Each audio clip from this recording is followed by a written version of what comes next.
Hey there, friends. Welcome to Just the Gems. I'm Brandon, and today I want to talk about Persona 5. You might be thinking, Brandon, why do you want to talk about Persona 5? Isn't that game like 6 years old? Well, yes, you're right. Persona 5 is 6 years old. However, the wise folks at Atlus know that people like me are chumps and will buy the same game over and over and over and over if they put a few more things in there each time. So that's been the strategy, right? You got Persona 5, came out, was great, fantastic. A few years later, we're blessed with Persona 5 Royal. And that was just a gem of a game. It was the definitive edition of Persona 5. And then a couple more years went by and they decided, we are not done milking that cow just yet. So we're getting Persona 5 Royal re-releases on Switch, so people can finally shut up about Persona 5 on Switch, and PS5, Xbox, whatever. So it's going to be available for everything. Now, I think actually I have reached the limit of how many times I'm willing to buy Persona 5. I looked at some of the collector's edition stuff for the PS5 version. I can't do it. I'm sorry. Two collector's editions is my limit for one game. That's it. I'm sorry. But the re-release of Persona 5 got me thinking about something that has been bugging me for years and years and years. And that is the issue of the silent protagonist. So let's take a few minutes and talk about it. Role-playing game once meant something very specific. This was years ago, before the genre splintered into JRPGs and Western RPGs and tactical RPGs and musical RPGs and dating RPGs, and well before every single genre began implementing RPG elements into their gameplay.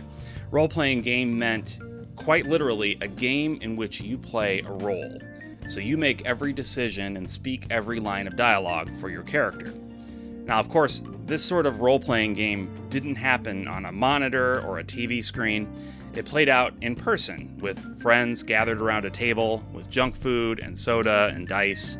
You could fully immerse yourself in your role, or you could eat chips and make wisecracks all night. It was up to you. Either way, you'd have a blast. Tabletop role-playing games set the standard for modern RPG systems and storytelling, and honestly, they deserve a lot of credit for all they've done. However, one side effect of this heritage, and one that needs to be expunged as quickly as possible, is the silent protagonist. Now, Persona 5 is, by all accounts, a fantastic game. I thoroughly enjoyed it. The 100 hours I spent the first time through, the 115 hours I spent the second time through. But there's one little problem I can't get past, and that's the nature of the protagonist. Why do we know so little about his life? Why don't the other characters find it odd that he's so quiet and calm despite all the insanity going on around them? Why does he let a talking cat tell him what to do 24/7? The answer to those questions is because he is the prototypical silent hero.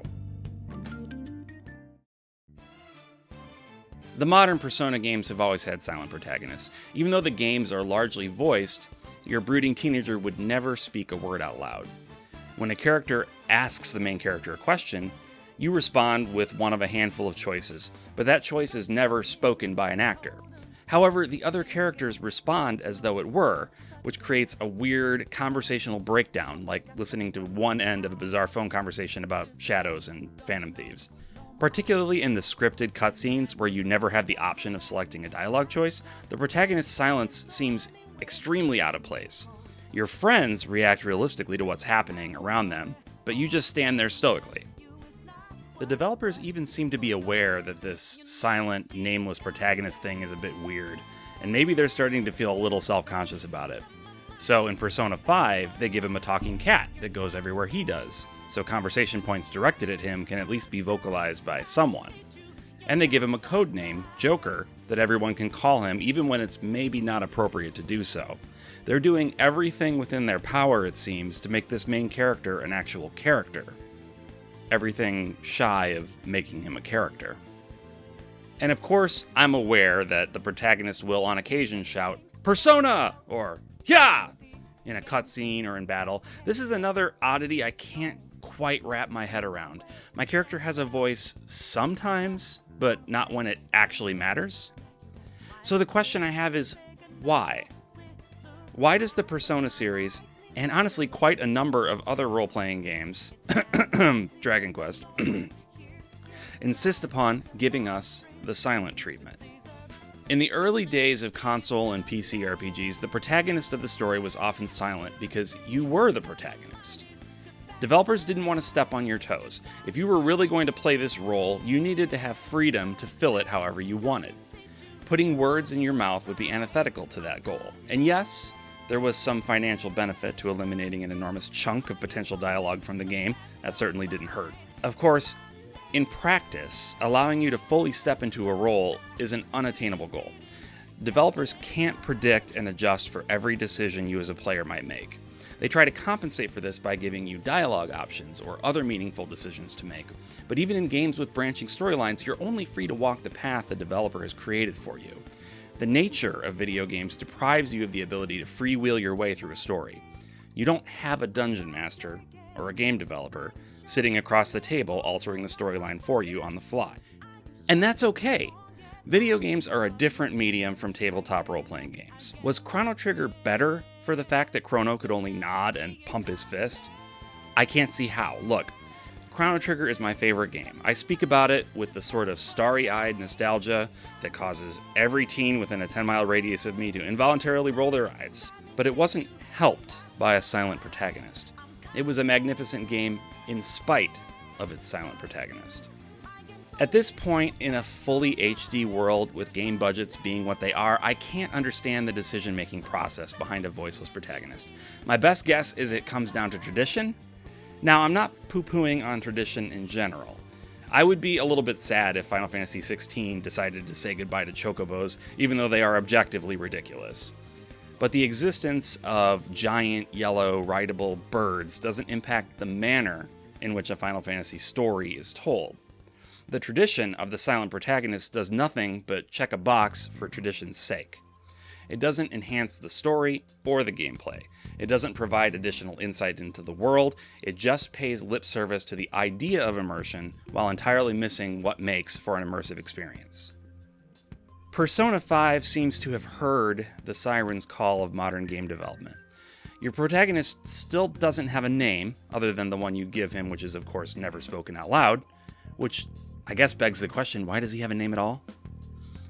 He also still doesn't speak in conversation scenes with other characters. However, he has spoken a few, albeit short, lines of dialogue in some of the anime cutscenes. I think Persona 5's flirtation with a partially voiced protagonist indicates the beginnings of change in the series. As to whether other developers, particularly Western RPG developers like Bethesda, take the same lesson, I don't know. All I know is my level of immersion takes a nosedive when a vital piece of the conversation is left up to my imagination. So I've just spent the last 7 or 8 minutes trash-talking silent protagonists in JRPGs, so I thought to balance out karma a little bit, I would mention a handful of JRPGs with silent protagonists that I really love, despite the fact that their main character don't talk none. First up, we've got Earthbound for the Super Nintendo. Now this one's a little unusual in that, for the most part you play as Ness. He's the kid from Smash Brothers, baseball cap, you know him. And he's a voiceless protagonist, just like you would expect. Well, I mean, technically they're all voiceless because it's Super Nintendo, but you know what I mean. There's no dialogue for Ness. However, occasionally you will step out of Ness's shoes and you will play one of the other characters that joins Ness's party, like Jeff or Pooh. And during those times, those other characters become voiceless as well, until they join with Ness, at which point Ness is voiceless and they speak. It's strange. Like they're wanting us to inhabit, I guess, the minds and personas of these different characters, which again, it feels like a missed opportunity in some ways. It feels like a misunderstanding of what role-playing means in the context of a video game. I'm not Jeff. I don't know Jeff's history when I meet him. I'm dropped into his story out of nowhere. I could go on and on. You get my point. The Breath of Fire series. I've got Dragon Quarter here, one of the more maligned entries. But, I think that the Breath of Fire series is pretty good. It's not my favorite, but I think it's pretty good. And I think having a more robust storyline by way of a voiced protagonist would go a long way towards making it a much better and more memorable experience, at least for me. Obviously, the big ones. You got your Chrono Trigger, right? Of course.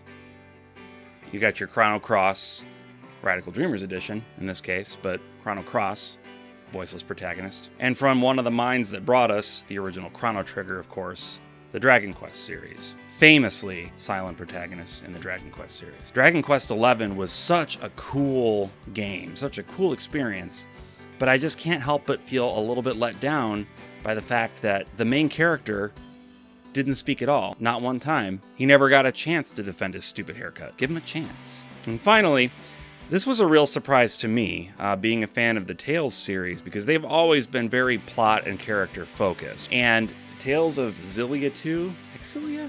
Zillims? Tales of Zillims. Tales of Xillia 2 featured a voiceless protagonist for the first and so far only time in the series history. And I don't get it. I don't understand why. I suppose maybe the developers had talked about it. I almost don't care why they did it. It's just kind of makes me mad. And this also did things even more strangely than other games like this, because upon beating Tales of Xillia 2, you unlock the ability for the dialogue options that you choose throughout the game as your main character to become voiced. Like, they recorded all the voice lines for all the things you can say as your character in this game, but they don't give you the option of hearing them spoken by an actor until you've already beaten the game once? Huh? What? I don't understand it. Anyway, now I'm skeptical that there are a lot of hardcore silent protagonist stands out there, but hey, I've been wrong before, maybe I'm wrong now. If you think I'm wrong, please let me know down in the comments. I would love it if you would like the video, if you would subscribe, and until next time,